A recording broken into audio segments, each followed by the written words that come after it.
There is a number that changed this week, and when a number changes, especially when the people who set it hoped no one would notice, that number becomes the most important detail in the entire story. The number is the price of a ticket to watch Prince Harry speak about workplace mental health in Melbourne, Australia, and that number just went down. According to reporting from Radar Online, the InterEDGE Psychosocial Safety Summit, the two-day conference in Melbourne where Harry is the headline keynote speaker, has introduced new, lower-priced ticket tiers in the final days before the event.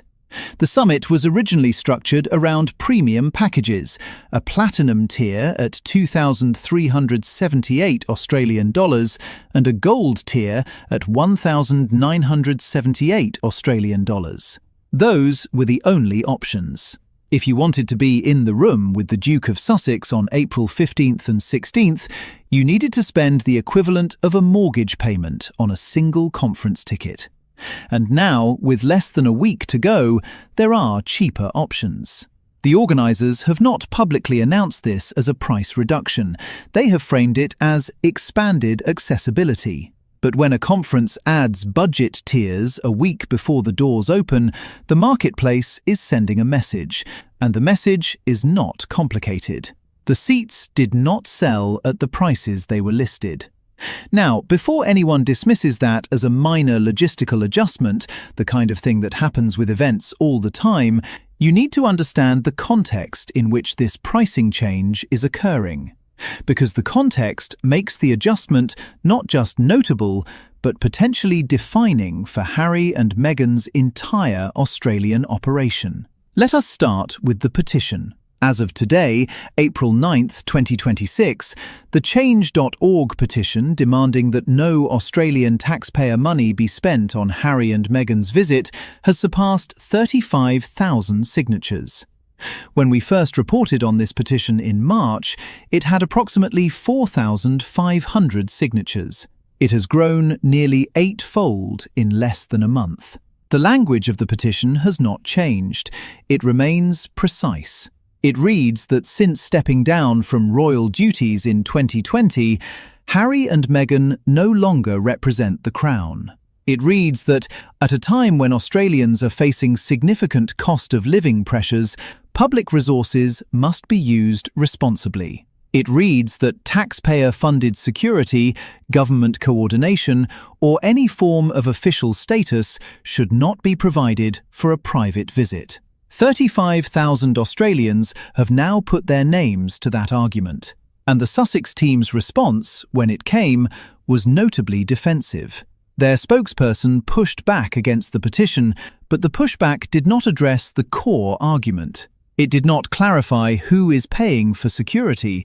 It did not explain the financial arrangements of the trip. It challenged the framing rather than the facts. Now, let us talk about what this trip was supposed to be. Because there is a version of this Australia visit that, on paper, looked like exactly the right move at exactly the right time. Harry and Meghan have not been to Australia since October 2018, when they arrived as newly married working royals on an official tour that drew enormous crowds, generated global media coverage, and coincided with the announcement that Meghan was pregnant with Archie. That was the high watermark, the moment when the Sussex story was still a love story, when Australia was still cheering, when the brand was at its maximum value. Returning to Australia 7 years later, as independent figures with their own platform, their own agenda, and their own commercial operations, was supposed to demonstrate that the brand still has power, that audiences still want to be in the room with them, that the post-royal chapter is not a decline, but an evolution. And to be fair, parts of the plan are working. Meghan's Her Best Life retreat in Sydney, the weekend event running April 17th to 19th at the Intercontinental Hotel at Coogee Beach, has reportedly sold out all 300 available places. Tickets started at $2,699 Australian dollars, with VIP packages at $3,199 that include a group photo with Meghan. The retreat was organised by Gemma O'Neill of the Her Best Life podcast, who described the announcement with what can only be called pure, unfiltered enthusiasm. So, Meghan's event sold. Harry's event, the one built around workplace mental health, the one framed as the serious, substantive, purpose-driven engagement, is the one that needed a pricing adjustment. Think about what that tells you about the relative commercial power of the two halves of this couple. Meghan's name sells a $3,200 weekend to 300 women in Sydney. Harry's name, attached to a mental health summit in Melbourne, could not sustain its original price point. The lifestyle brand outsold the advocacy brand. The retreat outperformed the summit. The emotional product moved faster than the institutional one. That dynamic is not new. Branding experts have noted for years that Meghan's commercial appeal, however polarizing, is more convertible than Harry's. Harry's value is tied to his story. The royal who left, the prince who spoke about grief and trauma, the soldier who founded the Invictus Games. That story is powerful. But it is a story that has now been told many times, across many platforms, in many formats. The memoir, the Netflix documentary, the Oprah interview, the speaking circuit. Each retelling offers diminishing novelty, and in the entertainment and events industry, novelty is the currency that fills seats. Now, layer on top of that the criticism from mental health professionals that has been building since the trip was announced. Royal commentator Neil Sean argued that despite Harry's personal experience with trauma, he is not qualified to address mental health in a clinical or professional capacity. Commentator Jonathan Sacerdoti made the same point, noting that Harry speaks about psychology as if it is a new discovery, while holding no qualifications in the field. And the structural irony that a man keynoting a summit on psychosocial workplace safety cannot be asked about his own organization's workplace practices, because questions are pre-screened, has been noted by multiple outlets. That criticism, combined with the pricing adjustment, creates a narrative problem that is going to be very difficult for Harry's team to manage once the event actually takes place. Because the story will not be about what Harry said on stage. The story will be about the empty seats, or the discounted seats, or the last-minute scramble to fill the room. The story will be about the gap between the $50,000 speaking fee, which multiple sources have reported as Harry's expected compensation, and the $1,500 ticket that an ordinary Australian would need to pay to hear him. And the timing. The timing is catastrophic, because the week of April 15th through April 21st does not belong to the Sussex brand. It belongs to the Windsor institution. And the collision is going to be brutal. On April 21st, the centenary of the birth of Queen Elizabeth II falls. 100 years since the woman who defined the modern British monarchy was born. This is not a minor anniversary. This is a once-in-a-century moment of national and institutional reflection. Media coverage will be extensive. Tributes will pour in from across the Commonwealth. The Queen's legacy, duty, service, continuity, sacrifice will be the dominant story across every British media outlet and every royal commentary platform on the planet. On April 23rd, Prince Louis turns 8.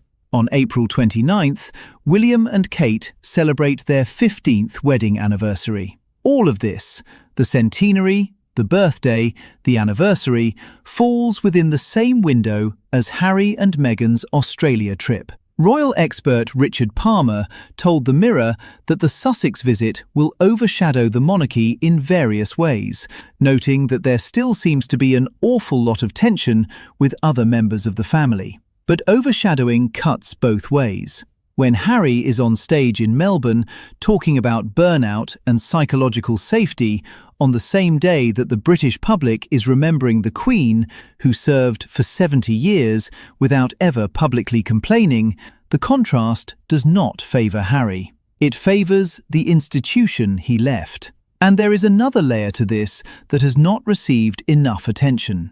The trip has expanded. What was initially described as a brief stopover centred on 2 events has, according to royal editor Emily Nash, ballooned into a full-scale operation spanning 3 cities: Melbourne, Canberra and Sydney.